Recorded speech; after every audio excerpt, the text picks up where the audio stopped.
পূজা চলছে দেশটা জুড়িয়া, সেরেকি আর ভণ্ডামিতে দেশটা গেছে ভরিয়া। গাজার কলকে কান মারিয়া, গাজার কলকে কান মারিয়া দেখায় খাজার শান। ওরা শিক্ষিত শয়তান, ওরা শিক্ষিত শয়তান, ওরা শিক্ষিত শয়তান, ওরা শিক্ষিত শয়তান। বলবো কথা কয় না? এই যে আপনারা এখানে হাজার হাজার মানুষ বসা, কেউ যদি একজন দৌড়ে বাহির থেকে আইসা বলে, এই তোমরা এনে বয়ে রইছ লিয়াকতালির দোকানে বড় বড় এলইডি টিভি, ফ্রিজ, তারপরে আবি যাবি আছে, এগুলা ৮০,০০০ টাকার জিনিস ২০,০০০, ২৫,০০০, ৩০,০০০ টাকায় দিয়ে দিতেছে কম দামে, ব্যবসা ছেড়ে দিব, অফার ছেড়ে দিছে। দুই একজন দৌড়ে গিয়ে দেখতে গেছে, দেখা যখন বিশ্বাস করছে যে হ্যাঁ জিনিস ঠিক আছে, আয়েশা বলছে, এই আমি কিন্তু দেখে আসছি ভাই, কথা সত্য। এরপরে আমরা গিয়া দৌড় দিছি, এরপরে অনেকের বিশ্বাস হইতে চায় না, কি কয় এত টাকার জিনিস এত কম দামে দেয়। এই যে দেখলাম, দেখার আগ পর্যন্ত বিশ্বাস করি না। আল্লাহ বললেন আমার বান্দাদের তবিয়ত হইল না দেখা বিশ্বাস করে না, অথচ দেখো আমারে কোনোদিন দেখে নাই। আল্লাহু আকবার বলবেন। আমার রসুল পাঠাইছি, রসুলদের জমিন থেকে রসুলরে নিয়ে আসছি, 1450 বছর পর জমিনে আসছে, আমার রসুলরেও দেখে নাই, আমার বানানো জান্নাতও দেখে নাই, জাহান্নামও দেখে নাই। এরপর আমার উপরে যে এত বিশ্বাসটা মজবুত করে রাখছে, ওরে আমি কম দেই কেমনে?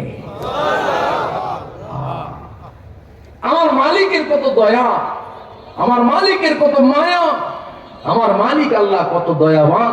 যুবক, আফসোস যে আমরা বুঝাইতে পারি না।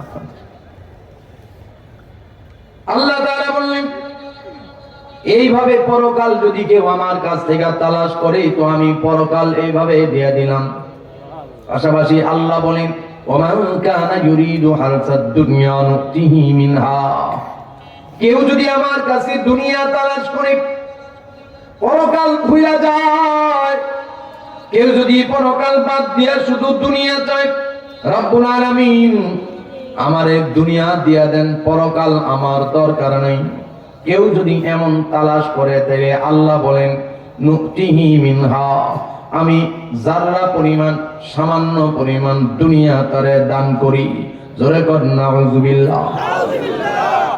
বলবেন হুজুর, আল্লাহর কাছে দুনিয়া তালাশ করে পরকাল বাদ দিয়া তারা কারা?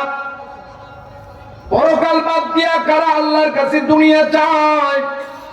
পরকাল বাদ দিয়া আল্লাহর কাছে দুনিয়া চায় আমি। উদাহরণ, আমি একজন মেম্বার, হক আদায় না কইরা মেম্বারি করি, হক আদায় না কইরা চেয়ারম্যানি, হক আদায় না কইরা এমপি, হক আদায় না কইরা মন্ত্রী, জুলুম নির্যাতন কইরা কইরা ক্ষমতা দখল করা, মানুষকে ধইরা মাইরা কাইটা জুলুম কইরা পদ পদবি দখল করা, সভাপতি সাহেবের পদ, সেক্রেটারির পদ, এরপরে যত জায়গায় বলেন, সরকারি বলেন, বেসরকারি বলেন, যে কোনো অফিসে, যে কোনো কারখানায়, যে কোনো ইন্ডাস্ট্রি, যে কোনো দোকানে পার্টি, যে কোনো জায়গায়, শুধুমাত্র আল্লাহ আল্লাহর রাসূলের বিধানের বাইরে যদি কেউ জীবন পরিচালনা করে, এই লোক মরণে বিশ্বাস করে না, কবর হাসর বিশ্বাস করে না। আল্লাহ বলেন এই লোকটা আমার কাছে দুনিয়া তালাশ করেছে পরকাল বাদ দিয়া। আল্লাহ তাআলা বলেন কেউ যদি আমার কাছে দুনিয়া চায়, নুতিহি মিনহা, সামান্য পরিমাণ দান করি। এরপরে রব্বে কাবা বললেন সামান্য পরিমাণ দেওয়ার মাধ্যমে তার দুইটা জিনিস হয়। কয়টা? এক নাম্বার, আল্লাহ বলেন ওয়ামা ফিল আখিরাতি মিন নাসিব, তার পরকাল বরবাদ হয়ে যায়। দুনিয়া থেকে সামান্য পরিমাণ দিলেন, পরকাল বরবাদ করে দিলেন। ওগো রব্বুল আলামিন, আরেকটা কি জিনিস? আরেকটার জবাব মুফাসসিরিন হযরতগণ বলেন যার পরকাল যার বরবাদ হয়ে যায়, মতান্তরে তার দুনিয়াও বরবাদ হয়ে যায়। খাসিরাত দুনিয়া ওয়াল আখিরাহ। জোরে বলেন নাউযুবিল্লাহ। মুহতারাম হাজিরিন, আমি বললাম রব্বুল আলামিন আপনি যে যারা পরিমাণ দিলেন, সামান্য পরিমাণ দিলেন, বললেন সামান্য পরিমাণ দিলাম, কিন্তু আমরা তার অবস্থা তো দেখা মনে হয় না যে সামান্য পাইছি। তার যে অবস্থা, তার যে পাওয়ার, তার যে শান-শওকত, তার অবস্থা দেখা তো মনে হয় না যে সামান্য পরিমাণ দিলেন। আল্লাহ বলেন কি বুঝাইতে চাও? আমি বললাম আল্লাহ, ফেরাউনরে আপনি 400 বছরের জিন্দেগি দিলেন, 400 বছরের হায়াতের ফেরাউনের গায়ে গুটি বসন্ত কোনোদিন হয় নাই। 400 বছরের হায়াতের ফেরাউন একটা বারের জন্য পেট খারাপ পাতলা পায়খানা হয় নাই। 400 বছরের ফেরাউন একটা বারের জন্য জ্বর সর্দি কাশি হয় নাই। মুহতারাম হাজী, রব্বুল আলামিন বললেন, হ্যাঁ এটা দেখা তোর খারাপ লাগছে নাকি? আমি বললাম হ্যাঁ, আপনি তো বললেন সামান্য পরিমাণ দিলেন, আমি তো দেখলাম পুরা দুনিয়াটা তার। সে একটা পর্যায়ে জবান দিয়ে বলে, আনা রাব্বুকুমুল আ'লা। ও জমিনের মানুষ, আসমানের কোন রব তোমরা যারে মানো, জমিনের কোন রব তোমরা যারে মানো, এমন কোন রব নাই, সব রবের চাইতে বড় রব আমি। জোরে বলেন নাউজুবিল্লাহ। আমি বললাম আপনি কইলেন সামান্য দিলাম, অথচ আমি দেখলাম এত বিশাল আয়োজন, তাহলে আপনার কথা একটু কেমন কেমন হইল না? কথা কয় না মিয়া? এই জায়গায় বসে আমি আয়াত আর দলিল নিয়ে কথা বলতেছি, বুঝাই দিতেছি আল্লাহর কথা কি কেমন হয় না সলিড হয়, এই ব্যাপারে আপনাদের জবানে আওয়াজ নাই। আর ওই সমস্ত ওই যে গাঁজাখোর, ইয়াবাখোর, বাবাখোর, বাউলের গোষ্ঠী, এই সমস্ত হারামখোর গুলা মঞ্চে ময়দানে বৈশা ওয়াজের নামে, মাহফিলের নামে, পালা গানের নামে, ধর্মীয় সভার নামে এরা আল্লাহ আল্লাহ রসুলের ব্যাপারে এত জঘন্য মন্তব্য করে, তখন আপনাদের কোন মানে চোখ বোধ থাকে না। দুইটা গালি দেন আমারে, দুইটা গালি দেন, আমি খারাপ ভাষায় কথা বলছি এই জন্য, আমারে দুইটা গালি দেন, আমার কথায় খারাপ লাগে।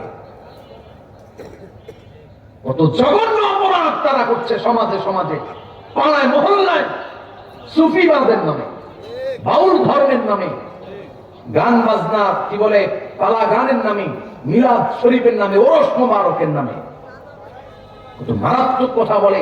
আল্লাহ পাকের নাকি দুই মুখ, তাও মুখ শব্দ বলে নেই, আল্লাহ শব্দকে উল্লেখ করছে কত জঘন্য শব্দ দিয়া, আল্লাহর মুখ না পাছা। নাউজুবিল্লাহ বাড়ি দিয়ে বলেন এরাও নাকি সুফি। হ্যাঁ, এদেশে সুফিবাদের একটা গোড়া আছে, এদের কারণে আমরা ইসলাম পেয়েছি, পেয়ে চলেছি, এখনো আছে। সুফি বলতে আপনারা যেগুলা বুঝেন, আট্রসি, নয়রসি, সুরেশ্বর, কুতুববাগ, দেওয়ানবাগ, রায়েরবাগ, রাজারবাগ, চন্দ্রপাড়া, চন্দ্রপুরী, মাইজভান্ডারি, এনায়েতপুরী, ল্যাংটা, চটওয়ালা, জটওয়ালা, গাব গাছ, তাল গাছ, বট গাছ, আদুসা, গেদুসা, খেতাসা, বদমাসা, কুত্তাসা, বিলাইসা, শুয়োর সা, এইরকম যেগুলো আপনারা মনে করেন এগুলা না। কথা বলেন না কেন? এদের নামে মাজার করে দেখায় যারা খাজার শান, দিনে করে ভণ্ডামিয়াত, রাত্রি মারে গাজায় টান, দিনে করে ভণ্ডামিয়াত, রাত্রি মারে গাজায় টান। দেশের প্রশাসন মাদক মুক্ত সমাজ, দেশ রাষ্ট্র গঠন করার জন্য বদ্ধ পরিকর, অথচ সেই প্রশাসনিক প্রহরায় বাউল, প্রশাসনিক প্রহরায় মাইজভান্ডার, প্রশাসনিক প্রহরায় আমাদের চাঁদপুরের ল্যাংটা, এদের দরবারে প্রশাসনিক প্রহরায় গাঁজা রাখরা চলে। কথা বলেন না কেন? গিরিগিরি আর